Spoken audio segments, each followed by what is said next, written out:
Welcome to another fantastic episode of the Weekly Wrap with Vachon and Rapp, and I'm Frank Rapp. And I'm Matt Vachon. And we're here to talk about all things wrestling and sports. So I guess we'll get right into it. Unfortunately, did you see last night's festivities? The Conor McGregor fight. I did watch it at John's house, and the fights were all, it was a pretty decent pay-per-view.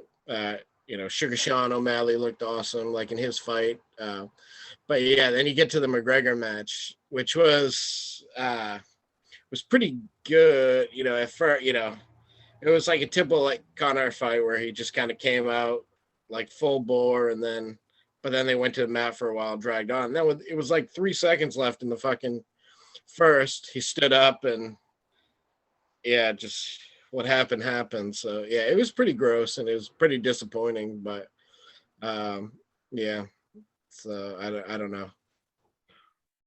I think the post-fight antics was better than the fight. Oh yeah. No, they absolutely were. What did Poirier call him? A piece of trash or something? He called him a dirtbag, right, or something like that. Dirtbag. And then McGregor called his wife a hoe.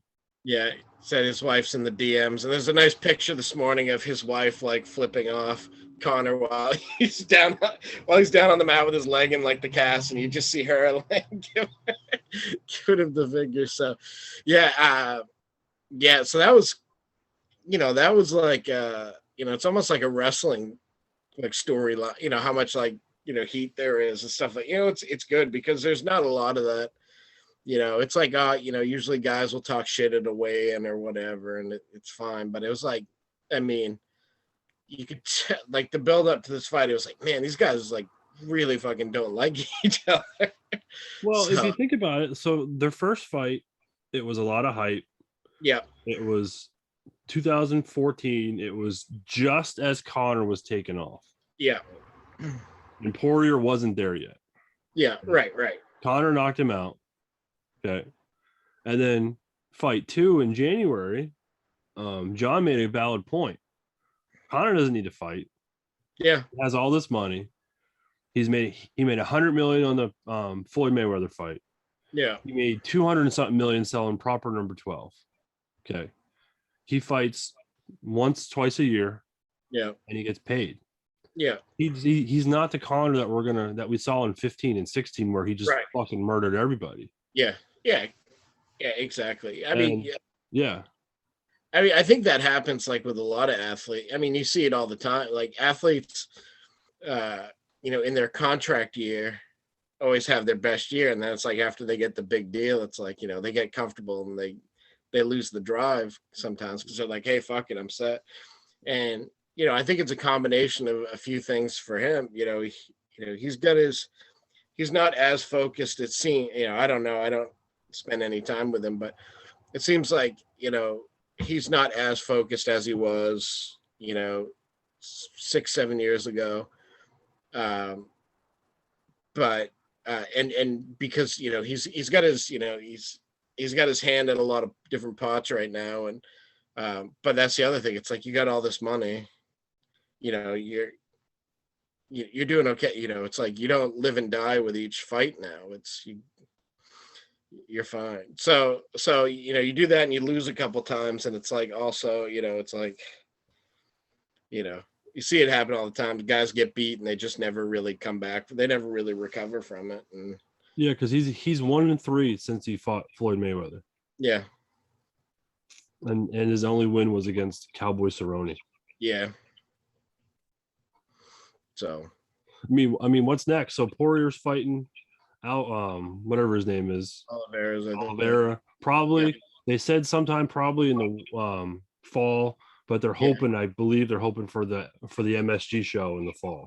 Yeah, which would make sense. I mean, because really, it only went around, so, and he didn't take a lot of damage, so it's like No, Conor hit him though. Conor did hit him. Oh yeah, Conor got it, a few shots in for sure, but it's nothing like it was a 5-round like blood, and both guys are just beat to shit. It was like I mean, really, with the exception of like that leg injury, like Connor might have came out a little bit gassed in the second, but um, I both those guys were in decent shape because they just spent so much time on the ground. So Yeah. But well, I think Poirier hurt him, and that's why Connor grabbed him. Yeah. Oh, he got some good pops in for sure. Like Poirier, if Poirier won the round hands down, but yeah, I don't know. If it didn't go to the ground, it would have been a different story. Yeah, for sure. So I guess Connor's out what? Rest of the year? Yeah, maybe. I'm not sure. It depends on where exactly the break was. I saw I was surprised when Anderson Silva broke his leg. I mean, he was back training pretty quick, surprisingly quickly. But but again, it's he'll be out a while. And as much as he says this isn't over, I don't know. This could be over. I mean, they're both 32. Yeah. Max Kellerman, I fucking hate his guts. Yeah, me too. Well, I don't know why he's even on their fucking coverage. Yeah. He is.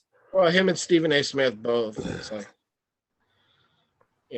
Well, that's because they don't have anybody else because they don't. They're getting rid of everybody. So yeah, right, they made Kenny Mayne was there 27 years and he's gone.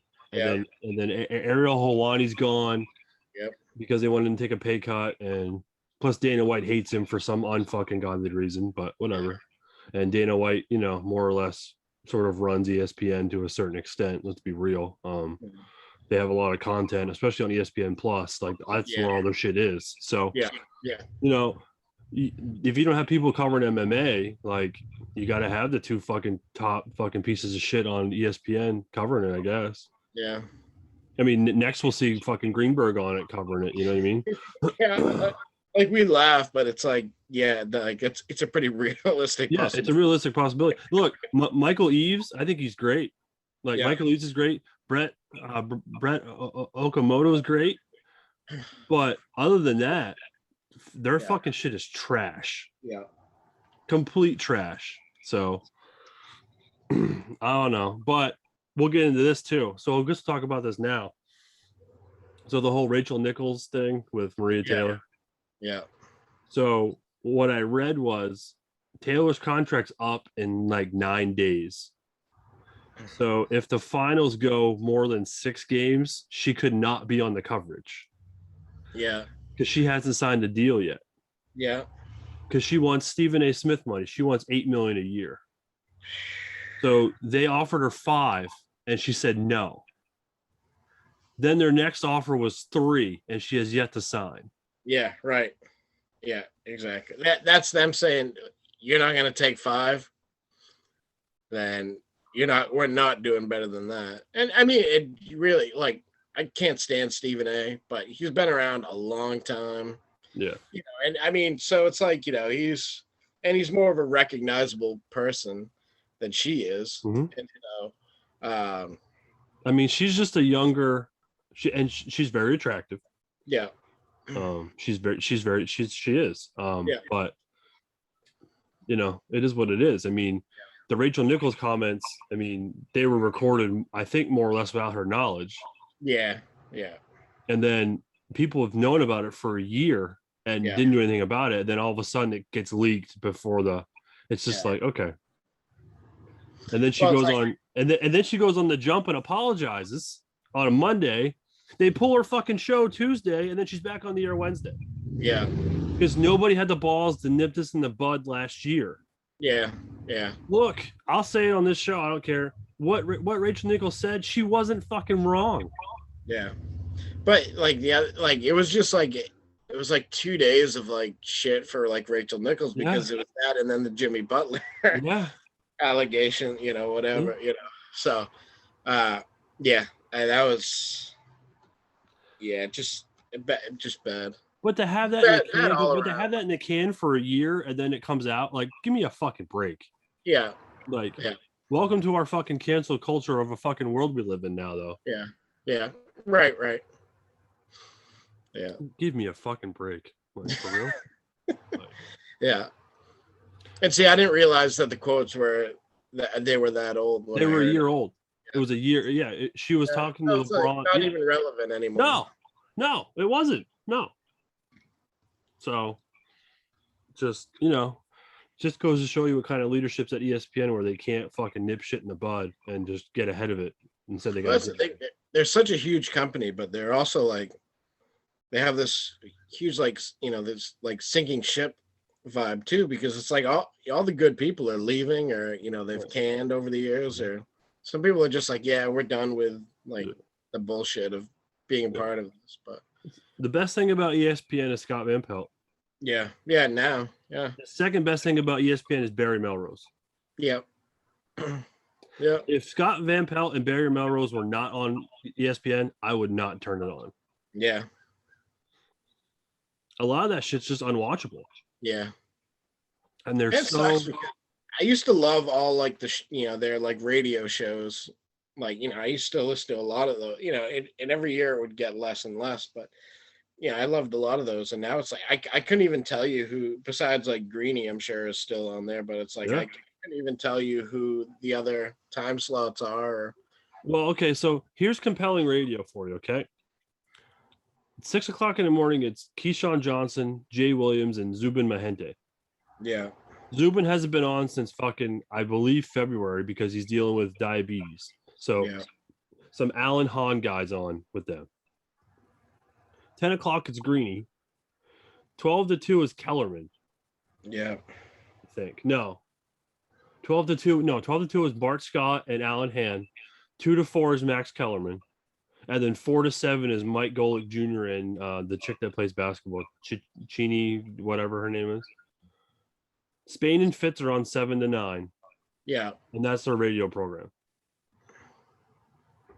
20 years ago, it was Tony Kornheiser at 10. Yeah. Yep. Goldberg and Greeny at fucking 6 to 10. Kornheiser was a 10 to 1. And then Dan Patrick was 1 to 4. Yeah. I would skip college classes to listen to Tony Kornheiser in the morning. Yeah. Yeah. I mean, that was the best show they've the best show that they've ever done. Yeah. And then when Dan Patrick left and they put Van Pelt on with Ryan Russillo, that was fucking great. That was good too. Yeah. And then they took Van Pelt off the radio and put him on TV, gave him that slot on SportsCenter. So, okay, you're going to headline SportsCenter, because they tried the Jamil Hill and Michael Smith thing at 6, whatever, and that fucking tanked. Yeah. And then they put Van Pelt on at night, and Van Pelt's great. Yeah. Him and Sanford Steve are fantastic. Yep. Yeah, agreed. But everything else is so I can't listen to it. Like, it's so unwatchable. It's so unlistenable. It's so unwatchable. You can't even watch it on TV. No. I'd rather watch Boomer and Gio from The Fan on CBS Sports Network at 6 o'clock in the morning than anything else. Yeah. But I'm on a big Scott Zolak and Mark Bertrand kick. I watch them every day, just about. I watched that last week, or there was a day last week, the week after you had told me about it, because I never really sat down and listened to them, but they were good. They're good. Folger and Maz are good. And it's weird because like I'm not a Boston guy, but like I enjoy listening to their stuff. Yeah. So, like I'll throw it on at work and I'll watch it, and I'm a diehard Philly fan all the way, and I like the Yankees, as people know, but just because I just want to be different, but it's just the ESPN radio has just gone in the complete tank, and I don't know if there's a way to ever fix it. Yeah. Maybe they should give us a show on ESPN radio. I don't know. I want Stephen A. Smith money. No, I don't want. Give me like $250 and I'll do it right from my house.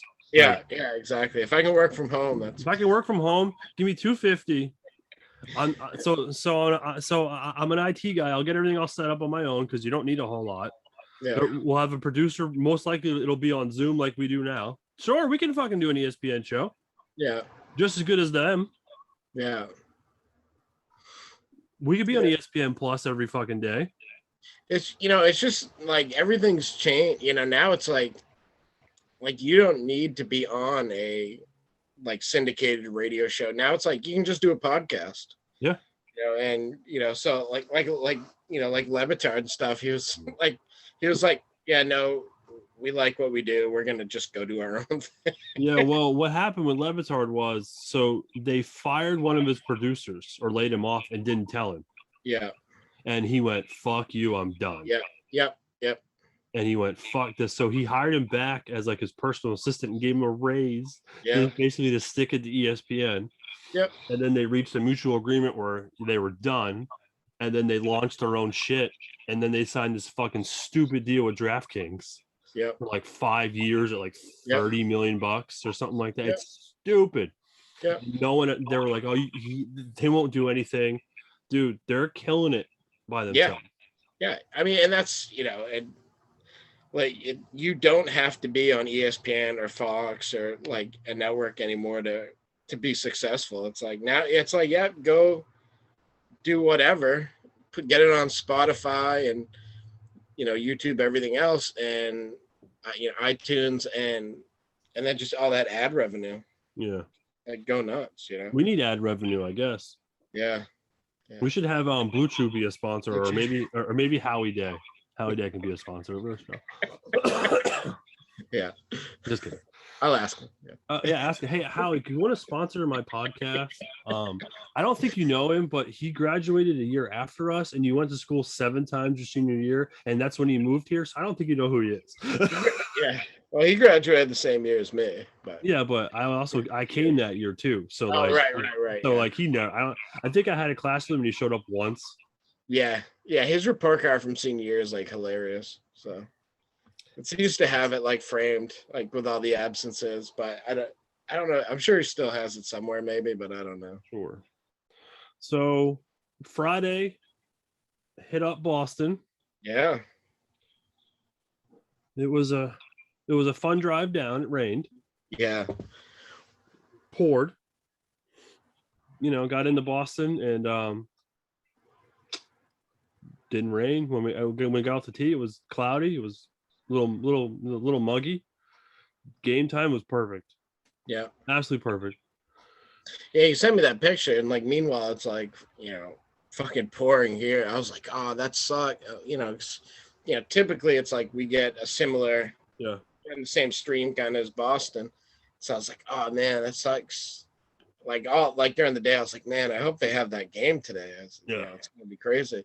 And so we took that picture, and I was like, Jesus Christ! I was like, it's beautiful down there. Yeah. So like when we left the hotel, they headed the tee at like 3:45. It was more. It kind of stopped. It was like drizzling. Yeah. By the time we got into Fenway, it stopped and the sun was out. Yeah. And we were like this, like we couldn't believe how fast it was. It was going. Yeah. Because we were thinking the game was going to get postponed yesterday. Yeah. At like 1:05, and they'd start the second game at 5:05. They move it back, but thank fucking God that didn't happen. So I bought a $10 Phillies hat, and I bought a Bo Jackson baseball card and a Mike Trout baseball card. Nice. So I think I spent a total of $35. Yep. On shit. The seats were fantastic. Yeah. The Red Sox hit 3 home runs. So as everyone around me is going crazy, I'm just sitting there going, fucking shit. Yeah. There was a lot of Philly fans, though. There was a lot of Philly fans out there. And I was really shocked. Like, I couldn't believe how many jerseys and T-shirts and hats I saw. I was like, wow, that's kind of unheard of. Yeah. So, we had a, as you know, when you go to Fenway, you deal with some drunk people. We had a drunk couple behind us. Two women and 2 guys. The quote of the night was, "I took the biggest shit of my life today, and it was great." Yeah. From one of the women.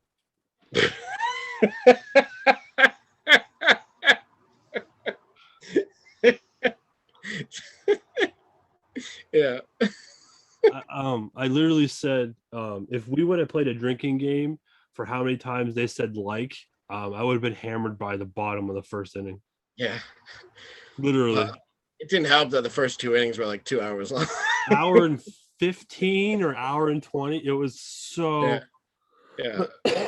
Phillies take the lead. Red Sox come back. Phillies take. And I'm like, I literally said it's gonna be like 15-14. Yeah. And it, it was 11-5, but still. Yeah. Garrett, after the first 2 innings, Garrett Richards actually looked pretty good. Yeah. Which is a shocker because hasn't pitched that well. No.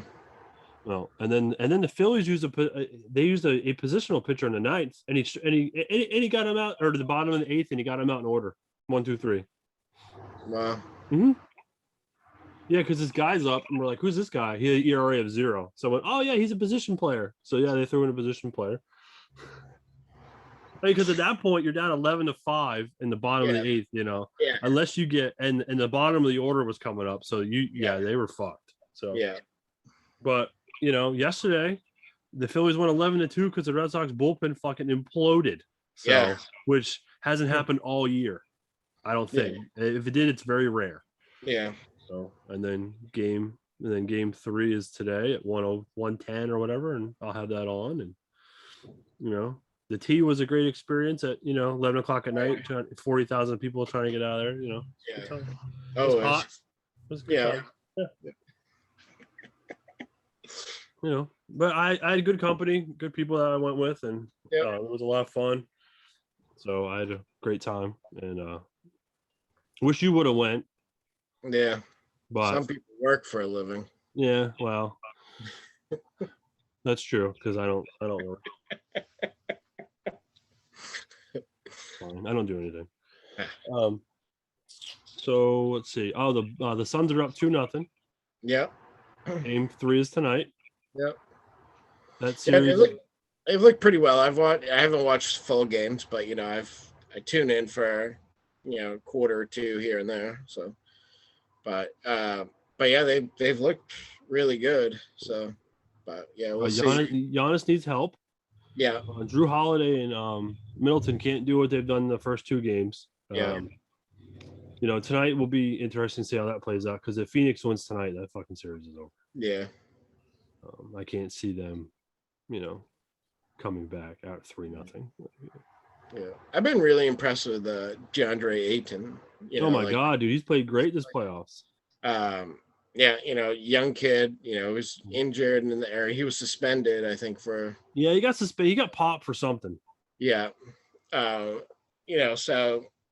you hadn't really seen too much from him, but yeah, he's really good, like great energy, great. He's done really well. So. Phoenix is scary because people forget last summer in the bubble they went 8-0 in the bubble. Yeah, and then they added Chris Paul, and people were like, okay. Yeah. Nobody picked them to beat the Lakers in the first round. Yeah, yeah. Nobody picked them to beat the Lakers. Yeah. And they dispose of them pretty handily. They dispose of Denver pretty handily. I think it was Denver.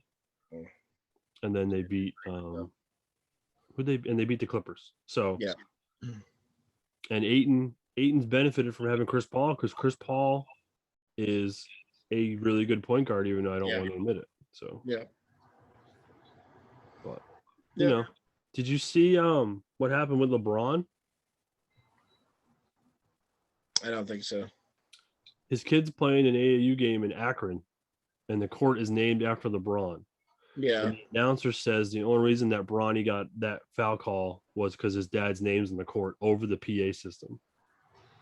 LeBron stopped the game and went up and confronted the guy mid-game. No shit. Wow. Yeah. So LeBron did what any normal father would do. That's crazy. No, yeah, I didn't hear that. So yeah, that was last weekend. Yeah. So you know what? Look, LeBron's a piece of shit in my mind, but I get it.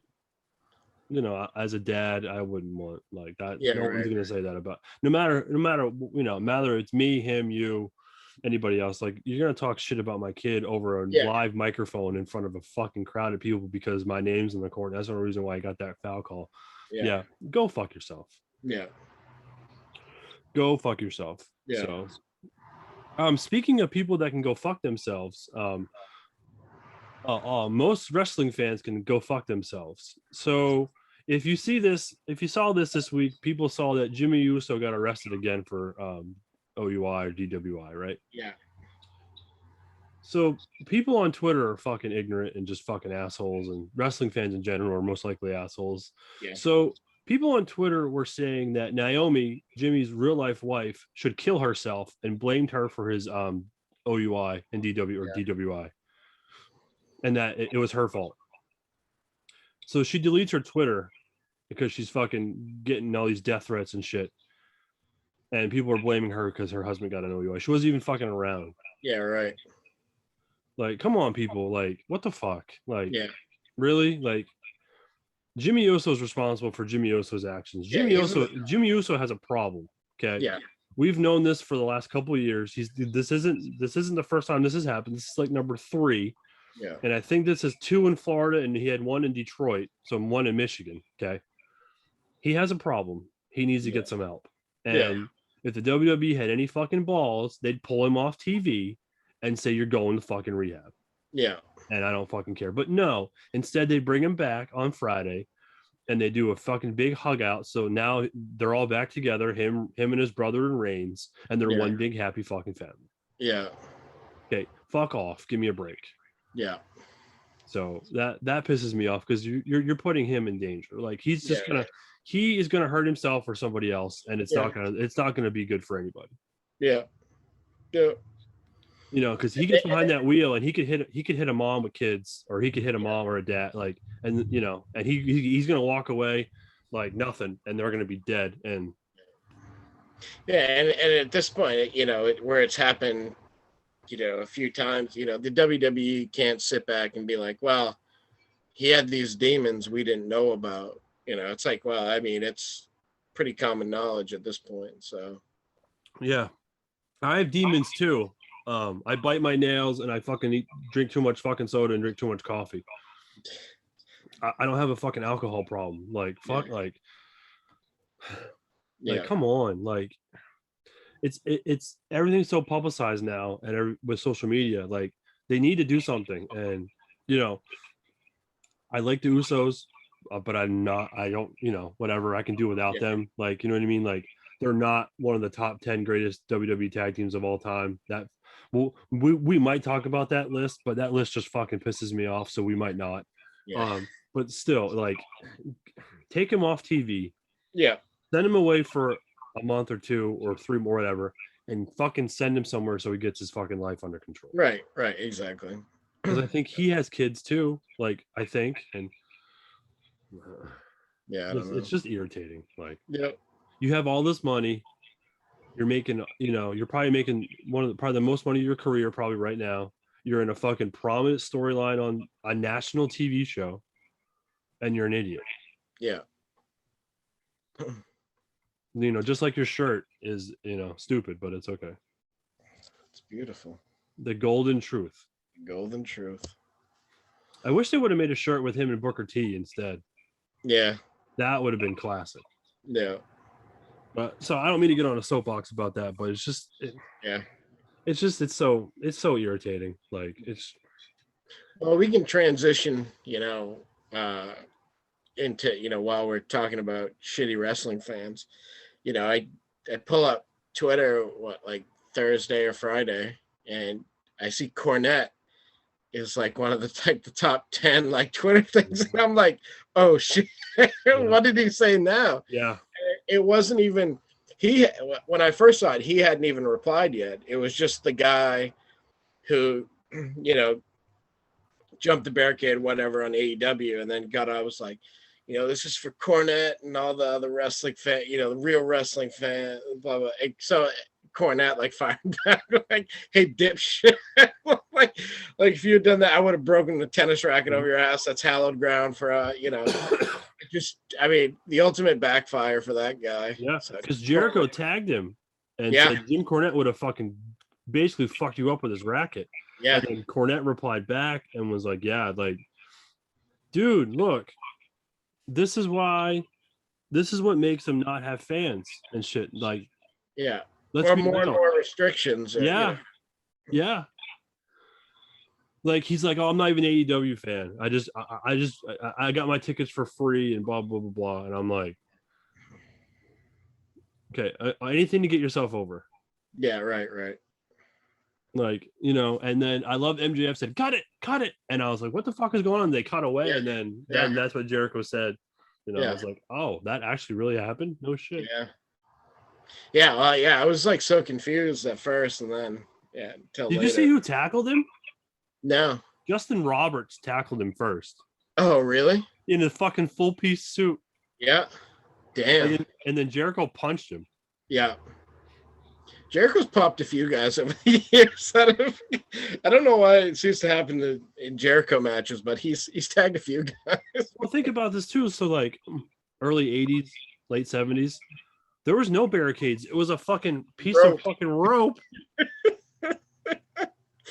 Like sawhorses on a rope. Yeah. Like Cornette's talked about this all the time, and you hear it from like Arn and people like that. Like when you got real heat in like Texas and like Oklahoma and like places like that, like they literally wanted to kill you. Yeah. Like Cornette's bashed, I don't know how many fans with his fucking racket. Oh yeah.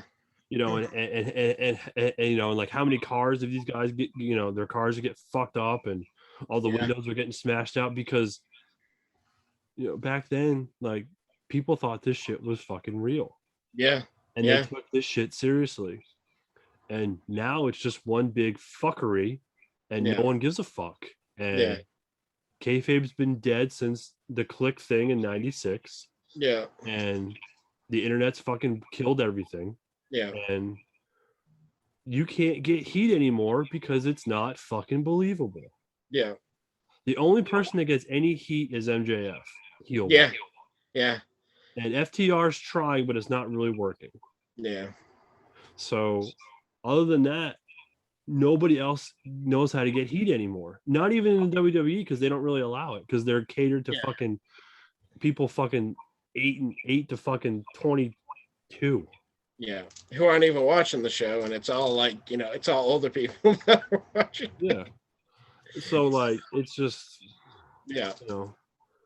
it's irritating because like the fans are back and then some guy fucking rushes the ring. It's just like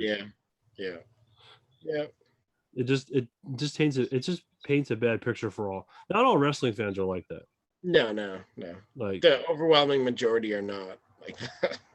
Like I don't see myself, John Scott, Adam Hughes. We're not going to jump the fucking ring in a Limitless show. No. I mean, we might want to, but we're not going to. Yeah, we're not going to. No. Like it's just, like you said, it's just irritating. Yeah. But Cornette's so funny. Yeah. He does not give a fuck about anything. No. And I'm going to say this, and this is going to sound kind of bad, but I'm more or less kind of in that same boat where I don't give a fuck.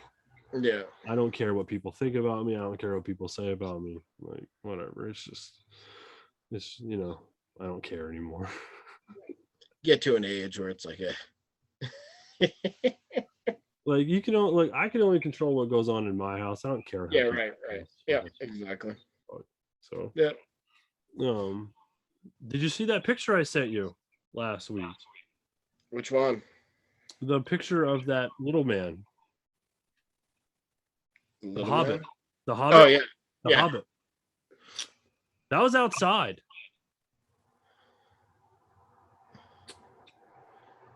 Nothing more you can say other than that.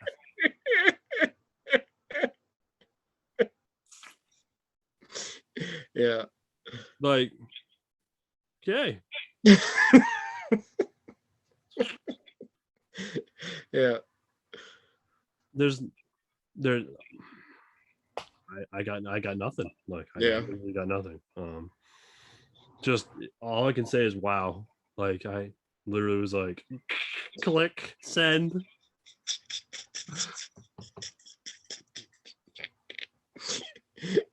Yeah. Oh well. Yeah. All right. So Dynamite. We'll talk about Dynamite. Dynamite was Wednesday from Miami. Yeah. We had the fan incident at like beginning of hour 2. Yeah. We started off with Cody and QT in that strap match. It was okay. Yeah. I mean, We had the flicker, the power flicker. The power flicker. Yeah, which was foreshadowing. Foreshadowing that no one saw coming in the middle of the show. Yeah. I did not see that coming at all. No. So basically, the former Aleister Black, aka Tommy End, aka Malachi Black, is now on AEW. Yeah. And he showed up when Arn Anderson was cutting a promo for no fucking good apparent reason. Yeah. He came out, the lights went off. He came out and fucking kicked Arn in the face. Then Cody came out and he kicked Cody in the face, and the place went banana, as the late Pat Patterson would say. Dude, that was, and kudos again to Arn Anderson. Oh, fuck yeah. He took that kick, the way he threw the microphone, and the whole thing was that was fucking awesome. Given his injury history and everything, he still made that bump look fucking awesome. So that's because Arn is a professional wrestler. Yep. And that's the difference between Arn and all these fucking modern fucks.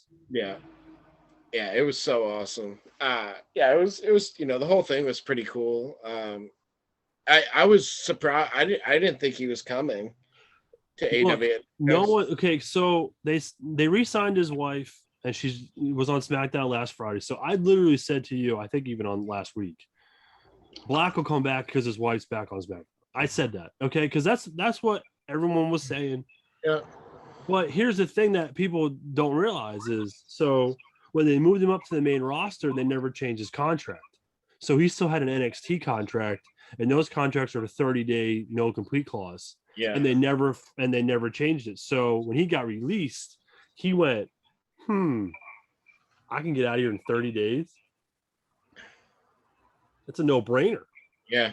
So then they talked to Tony, and Tony will sign anybody, as we fucking are well aware of, because he's a fucking mark for the fucking business instead of signing people that make sense. But this actually made sense. And he debuted and kept it under wraps, and we'll see where they go. They're gonna really fuck it up. Let's just be real, because obviously the feud's gonna be he and Cody. So cool. Yeah, Cody's gonna win. Yeah, right. Because he's an EVP. Yeah, and those fucking assholes don't lose. Yeah. But as much as I like Cody, Cody's not a good worker.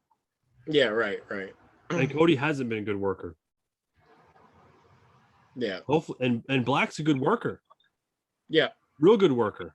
So we'll see where this goes, but most likely it'll be at All Out in Chicago, which, bear in mind, is sold out. Yeah. Which I couldn't believe they sold that out so fast. I'm not surprised. Chicago's like a great wrestling town. They've got history there, and also people are so antsy to get the fuck out of their houses and go there. Something that it's I wasn't too surprised, but because awesome. Yeah, because they have Dynamite there Wednesday, Rampage Friday, and then All Out Sunday. Yeah.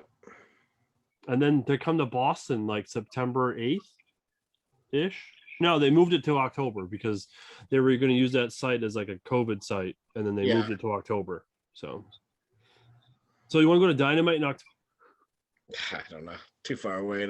It's a Wednesday. It's so hard. Yeah, that's what sucks, man. It's because I need 2 days off, basically. You know, and it gets out. It's hard. If I'm not already off, it's pretty tough to get to. If one of those is my regular day off, then it's maybe I can finagle something. But it's it gets pretty tough to do 2 days like that in the middle of a week. But, yeah. That's when I don't think I never went to a Raw. Have I ever been to a Raw? I don't think so. Never been to a Raw, but I did. But I mean, I've gone to a SmackDown taping. Yeah, because they used to tape on Tuesdays. But yeah, never anything it's like you said. It's so hard. But I mean, it'd be fun to go at least once. But I don't know. Yeah. Yeah, there was a Raw or a SmackDown in Manchester, New Hampshire, I don't know, 3-4 years ago now. And oh yeah, I remember that show. It was because they had done they did like, they did. I can't remember if they did Bangor, Augusta, or Bangor, Portland, or something, and then they did Manchester too. Like they had done some main shows, and then they did as the build up. But yeah, it was like same thing. It was like, yeah, I can't get the time to, because there was plenty of like decent tickets available. Like still, yeah, because nobody wanted to go back then. Yeah, so, but yeah, just didn't work out. But yeah, I don't know. Raw's coming to Boston in September. Yeah. But now it's like it's at the point where I'm like, if Raw came to Bangor, I don't know if I'd go. Yeah. I think we'd go because it's in our backyard. Still, it's Raw, yeah. But still, it's like, yeah. But still, it's like, I mean, I don't watch the show, so it's like, but, okay. Either way, but if it's in Bangor, yeah. I mean, we're gonna go just to go. I mean, yeah. Because we both know it. Even if it's a Raw, they're not gonna sell it out. Yeah. Right. But that's what they need to do, though. They need to go to these smaller venues, though, so they get more people, so it looks better on TV. Yeah. Yeah. Like, I'm really worried about them going on tour Friday in Houston because I don't know what it's going to be. Yeah. Well, it's going to be interesting. I mean, I think it's going to be a good, I don't know. It's going to be a good barometer for where they're at with fans right now. So, because, I mean, before, the pandemic and everything, it was like, I mean, there were a lot of like canceled house shows and everything like that. So, I mean, we'll see what happens. We will. Dynamite. What else happened? So we had the trios match. We can't call them 6-man matches anymore, but we call them trios matches. Yeah. With FTR and Wardlow against Santana, Ortiz, and Hager. Yeah. That match sucked. Yeah. That match sucked. Yeah, I mean, the Malachi Black incident was like by far like the coolest thing on the episode. It was an all right episode, but okay. It was just like, yeah. It was whatever. The former Andrade debuted. Yeah. Yeah. Whatever. Yeah. That does nothing for me. Yeah. Well, same. Because it's gonna be nothing. Ethan Page and Darby Allin had to sit down before their coffin match. Yeah. Okay. Basically, we're gonna beat the shit out of Darby Allin for fucking 20 minutes. And he's gonna get the win. Right. Yeah. I mean, you had Omega come out and cut a promo, and then the Dork Order came out, and then Hangman came out, and they actually got physical. Yeah. So if they need to wait and do that in Chicago, they can't hotshot it and do it on TV. Right. Absolutely. If they do it on TV, then this is WCW 2.0. Yeah. Because right now it's 2021. You have no competition on Wednesday nights, and ratings don't mean shit. Yeah. So they need to keep it where it's at. Like when Raw gets a 1.4 rating on Monday, and AEW is doing like 833 to 900,000 on Wednesday. Yeah. This just shows you where everything is. Yeah. Right. Raw was the lowest rated show ever in history of Raw on Monday. Really? Yeah. Because nobody because it's unwatchable. Did you watch any of it? Or? No. Yeah. Did you watch NXT? Yes, NXT was great. Yeah, NXT was great. I watched Cole fucking killed it again. Yeah, absolutely. Again. But the issue with that is even if they put him on the main roster, they won't know what to do with them. Yeah. And they need to stay right where they're at. Like, yeah. Karrion Kross is going to get moved up to the main roster. He's going to get lost in the fucking shuffle. Then he's going to be released in a year or two. Yeah. Because they just don't see it. Like, they don't get it. Yeah. Well, that's, I was watching that too. I was like, man, with the draft coming up, I was like, I'm sure they're going to try to grab one of these guys at least and bring them up. But I was like, you could do a similar thing with Cole that you did with like, I don't know, like Seth Rollins, like, like I think him and like Rollins would be like kind of a good, few, as far as like skill level and size, all that stuff. But I just at the same time I was thinking, I was like, nah, but I really don't want him to come up. Like it doesn't matter like what the no. Adam Cole is the Shawn Michaels of our generation. Yeah. Of this generation right now. Yeah. Hands down. Yeah. Yeah. But the problem is again, they move him up to SmackDown or they put him on Raw. And they're gonna go. Yeah. It's the same shit they've done with Ricochet. Yeah. They fucking buried his fucking ass. Yeah. And he's one of the top 3 workers on Raw. Yeah. And the top worker on Raw is like 42 years old, 43, which is AJ Styles. Yeah. And Randy Orton's second, and he's 39 or 40. And then Ricochet's not a young chicken. He's older. Yeah. When your top 3 workers are in their late 30s to early 40s, that's a problem. Yeah. Because they don't know how to make younger stars anymore. They haven't made a good young star since fucking Lesnar and fucking Orton in 2002. Yeah. Because they don't let people get over that don't come from them. Yep. Exactly. Yep. The 2 people that got over that didn't come from them were Punk, and he's gone, and Daniel Bryan, and he's gone. Yeah. They don't. That's it. They don't. Vince doesn't want to make anybody else that he doesn't create. Yeah. And it's been that way for fucking ever. Yeah. When Ric Flair came in '92, they could have fucking made that way better than what it was. But since no one knew who really Ric Flair was in the Northeast because no one watched NWA TV. Yeah. It didn't. That's why they didn't do Hogan Flair, because the house show business sucked. Yep.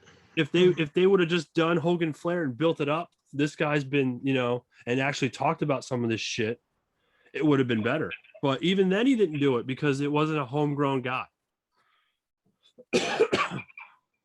Yep. So Cole, O'Reilly, Ciampa, Gargano, those core 4, Roderick Strong, Marty Fish, all those guys need to stay on NXT and stay there. Yep. Yeah, I agree. Because I don't know what they're making. What are they making? $450 a piece? $500 maybe? To work on Tuesdays and to work a random of 4 big shows a year, 5 big shows a year, whatever it is, 6, whatever they do. And they get to live in Orlando and they get to train at the PC. Yep. And they fucking have a class with Shawn Michaels. Yeah. Why would you want to go to the main roster? Yeah. At that point. Yeah. Maybe they go back on tour again because, if they're going to, maybe they're going to move in, maybe you're going to start touring again, maybe, but why move? Why move? Yeah. Yeah. I mean, you can do so. I mean, they've already done so much with Gargano and Cole. They can do it again because they haven't done it in a while. Because yes, they're both heels, but turn fucking Cole back to fucking babyface and go up against a heel Gargano. That'd be great. Yeah. But that's just my opinion. Yeah. And Cameron Grimes is great. LA Knight's great. Like they have a lot of people there that are good. Yeah. But Carmelo. Yeah, Carmelo. Man, he is so good. Yeah. He was so good when we saw him. He is so good. Yeah. He's so smooth. Like, he is so good. Like, that match with Cole, fuck. Yeah. Even though it didn't go very long, but fuck. I'm glad,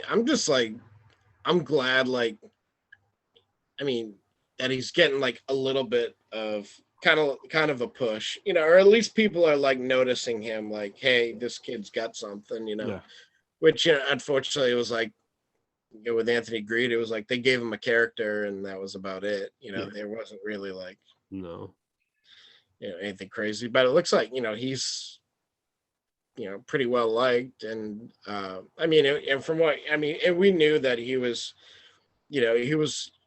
not long for this world, for the Limitless shows when we saw him. It was just, because he's always tell the guy that, is on his way up. I mean, because we basically seen him at every show we've gone to. Yeah. And he was so good then. Yeah. Well, think of all the people that we've seen live at Limitless in the last 3 years that have not that are on major TV now. Yeah. Like Chris Statlander was basically from me to my fucking desk at one of that she fought with Ashley Vox and she bled. Yeah, which was awesome. And they beat the shit out of each other. Yeah. Like, and we were like, who the fuck is this chick? She's great. Yeah. You know, we saw Private Party at that show. We saw Austin Theory at that show. Yeah. Like, MJF was at that. Yeah. You know, Josh Briggs was at that show. He's in developmental now. Like, Anthony Green was there. You know what I mean? Like, MJF was there. Like, dude, we've seen. And what's his name? The Blade. The Butcher, and the Blade. Well, we saw Butcher later. I saw Butcher later. Yeah, I just saw just the Blade or whatever. Well, I saw Butcher and the Blade against Chris Dickinson and fucking Tom Lawler at the anniversary show. Yep. You know, like all the people that Randy's got, man. God damn. Like, and it's good, you know, it's cool to like come from, you know, the Northeast, whether it's Massachusetts, New York, like, you know, there's so many good like wrestling schools up here, and so it's like, you know, it's great that there's so much talent from the Northeast that's doing stuff and going places. So, but yeah, wow. We've seen a lot of people. Yep. The best one we saw was Lana make fun of us All Americans. That was good. Yeah. I still laugh about that. Me and my dad still laugh about that to this day. It's so fucking funny. Cuts a promo on the fucking fans and and the best part about that was Arn Anderson was the agent that night. Oh, really? Yeah, because where we move up, so like we always go.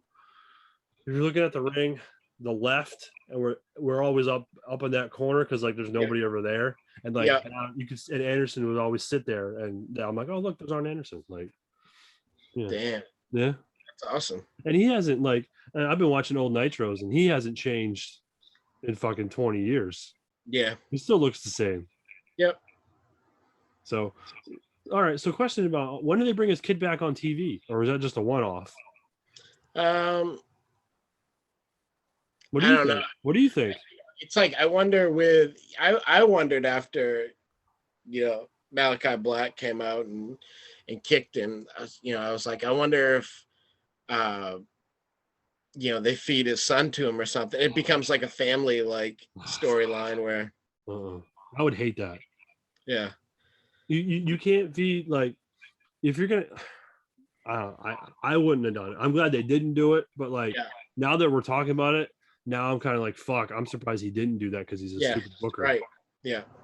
But it's so I don't know. I know he's been training for a long time now, but I mean, who knows? I mean, I think you'll see him do like the same route as like Pillman. He'll be in like a bunch of the dark matches and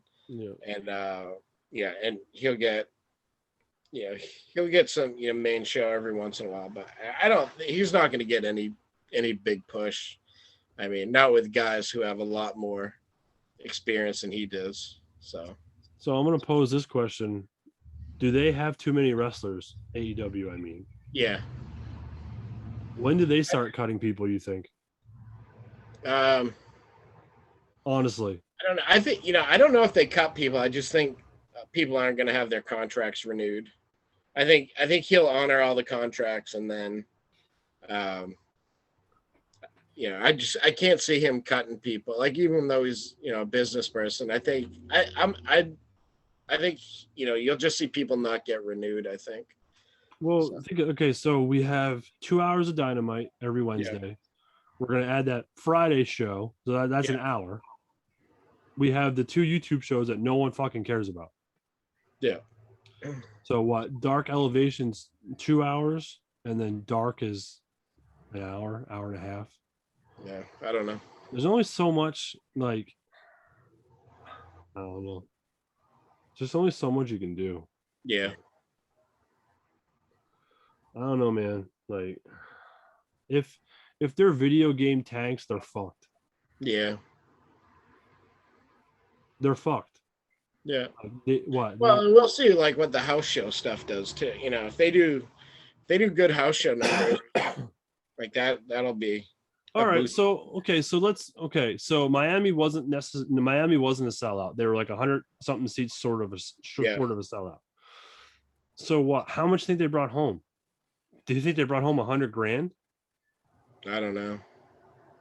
Like what is good for them? Like, yeah. Well, yeah, I don't know. So the Bangor, the Cross the Short Center, it holds what, 5,500 people?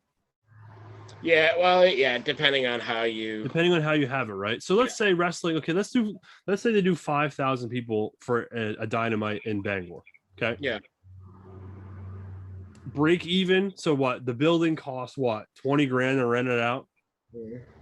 Okay, let's say $20,000. Okay, so take that off the top. So what? Your break even is what?